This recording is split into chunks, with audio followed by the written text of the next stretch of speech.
Hello, good morning and welcome back to my YouTube channel. I know बहुत दिनों के बाद आई हूँ, पर जो ऑस्ट्रेलिया के बारे में जो अच्छी न्यूज़ है उसके बारे में मैं आपसे आज बात करने वाली हूँ।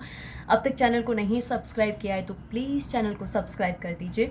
देखिए, बहुत अहम बात है कि जो आपके लिए जानना ज़रूरी है। जो अब तक सब कुछ हुआ, हम सब ने देखा कि कोई अपडेट नहीं आ रही थी कि जिससे मैं एक अच्छी गुड न्यूज़ की तरह आपके साथ सामने आ सकूँ, तो आज की अपडेट है 9 न्यूज़ मेलबर्न में आप जाके देख सकते हो। 9 न्यूज़ ऑस्ट्रेलिया का जो ऑस्ट्रेलिया इंस्टाग्राम पेज है या फिर ट्विटर है, आप वहाँ पे भी जाके देख सकते हो। वैक्सीन पासपोर्ट पे अब गौर किया जा रहा है, मतलब कि international vaccine passport are the cards for Australians in just a matter of weeks as the Prime Minister consider home quarantine to reopen borders। मतलब कहीं ना कहीं से शुरुआत हो। होम क्वारंटीन सक्सेसफुल रहता है तो इंटरनेशनल स्टूडेंट्स वहाँ जा सकते हैं। दूसरी बड़ी बात, फेडरल गवर्नमेंट है कि वो भी वैक्सीन पासपोर्ट पे गौर कर रही है कि अगर ये सक्सेसफुली रहा, मतलब कि जो लोग फुली वैक्सीनेटेड है वो ऑस्ट्रेलिया ट्रैवल कर पाए। सबसे पहले सिटीजन से शुरुआत होगी। दूसरी बड़ी बात कि वो सेफ कंट्री के जहाँ पे कोविड के केसेस बहुत कम हैं। तीसरी बड़ी बात कि वही कंट्री के साथ ये लोग सबसे पहले शुरुआत करेंगे कि जो फाइनेंशियली ऑस्ट्रेलिया को हेल्प कर पाए। ये देखिए, बहुत अहम बात आपको बता रही हूँ। स्कॉट मॉरिसन ने कहा है कि वैक्सीन पासपोर्ट होम क्वारंटीन अगर सक्सेसफुल रहा तो इंटरनेशनल बॉर्डर्स और रीओपनिंग बहुत जल्द हो सकती है।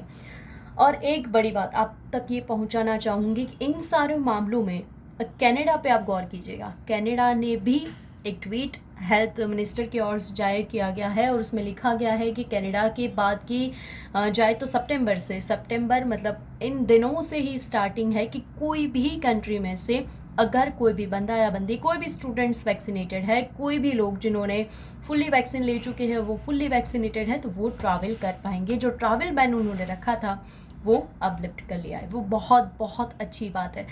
अगर इसी दौर पे, मतलब कि कनाडा ने पहले भी इंडिया, पाकिस्तान, जहाँ जहाँ पे केसेस हाई थे वहाँ पे बैन किया था, वहाँ से ट्रैवल नहीं कर पा रहे थे स्टूडेंट्स।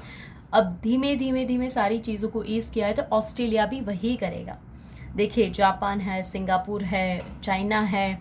जहाँ पे चाइना की बात की जाए 88,000 स्टूडेंट्स जो स्टक हैं, तो सबसे पहली प्रायोरिटी उन लोगों को दी जाएगी। फाइनेंशियली हेल्प जो कंट्री करेगा उसको पहली प्रायोरिटी, ठीक है। एनएसडब्ल्यू की बात की जाए तो एनएसडब्ल्यू स्टूडेंट्स के रिटर्न के बारे में अर्ली नवंबर या अक्टूबर एंड। सबसे पहले ऑस्ट्रेलियन स्टूडेंट्स जो वहाँ पे है, जो स्टक है, उन लोगों के बारे में ये प्लान है। 250 स्टूडेंट्स पर फोर्टनाइट का उन लोगों ने जो पूरा प्रेस रिलीज़ किया था, ग्लेडी ने बताया है कि वो जल्द से जल्द अगर एनएसडब्ल्यू के अंदर 80% फुल्ली वैक्सीनेटेड लोग हो जाते हैं उसके बाद एनएसडब्ल्यू खुलने के बहुत ही पॉजिटिव चांसेस है। जितनी मेहनत ग्लेडी कर रही है ना, वो कुछ दिख रहा है, वो उभर के बाहर आ रहा है। लॉकडाउन हट जाएंगे और उन्होंने ये भी बताया कि जो लोग फुल्ली वैक्सीनेटेड है वो क्लब पब में भी जा पाएंगे।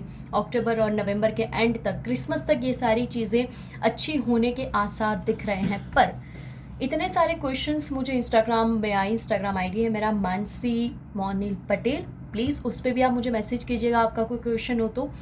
कि जो रिलीज़ की थी, जो सारी माहिती हमारे सामने आई हैं, जो न्यूज़ आपने पढ़े हैं, उसमें नहीं तो पाकिस्तान का जिक्र किया गया है, ना ही तो इंडिया का जिक्र किया गया है। तो फिर इन स्टूडेंट्स का क्या होगा, कब तक ये रिटर्न कर पाएंगे, क्यों उन लोगों का नाम नहीं लिया जा रहा है? तो देखिए, उसका एक सिंपल आंसर है। अब कनाडा को देख लीजिए कि अभी इंडिया की बात की जाए तो इंडिया की पॉपुलेशन इतनी ज़्यादा है कि अभी तक वैक्सीनेशन की शुरुआत से लेके ऑफ कोर्स 1-1 करोड़ के जैब इंडिया में लग रहे हैं, वो बहुत बड़ी बात है। बट दूसरी कंट्री अपनी कंट्री को पहले सेव करेगी, ठीक है। और इसी वजह से नहीं, मतलब ये लोग बोल रहे हैं कि इंडिया का नाम नहीं लिया जा रहा है। बट हम होप लगा के बैठे हैं कि बहुत जल्दी ये सारी चीज़ें ईज़ हो जाएगी। दूसरी बड़ी बात, फुल्ली वैक्सीनेटेड पासपोर्ट, मतलब जिसने वैक्सीन लगा चुके हैं, 2 डोज कंप्लीट हो चुके हैं। और तीसरी बड़ी बात कि वहाँ पे जो ऑस्ट्रेलिया में मान्यता दी गई है जिन जिन वैक्सीन को, फाइज़र हो, मॉडर्ना हो, जॉनसन एंड जॉनसन है और दूसरी एस्ट्राजेनेका, ये 4 वैक्सीन वहाँ पे है। अब कोविशील्ड को अगर मान्यता दे देते हैं तो इंडिया में कोविशील्ड जिन जिन बच्चों ने लगाई हुई है वो वैक्सीनेटेड पासपोर्ट में अगर वो चीज़ आ जाती है ना कि आप फुली वैक्सीनेटेड हो, आपके पास सर्टिफिकेट है, फिर आप जा पाओगे। बट स्टिल मैं एक ये बात ज़रूर बताऊंगी कि थोड़ा ठहरिए, थोड़ा धैर्य रखिए, कुछ ना कुछ चीज़ें अच्छी हो रही हैं। हमें ये लग रहा था कि दिसंबर तक कुछ नहीं होना है, जब तक इलेक्शन ख़त्म नहीं हो रहे ये लोग, पर इलेक्शन से पहले ही 6 महीने पहले इन लोगों ने सारी चीज़ों का प्लान बता दिया। हमें ये भी पता है कि ये लोग प्लान लाते हैं, पर गौर और शुरुआत कहाँ से होगी ये उन पे ही डिपेंड करता है। सिंगापुर ने ट्रैवल बैन लगाया हुआ है। कौन कौन सी कंट्री पे मैं आपको बताऊं तो पाकिस्तान है, इंडिया है, नेपाल है, श्रीलंका है।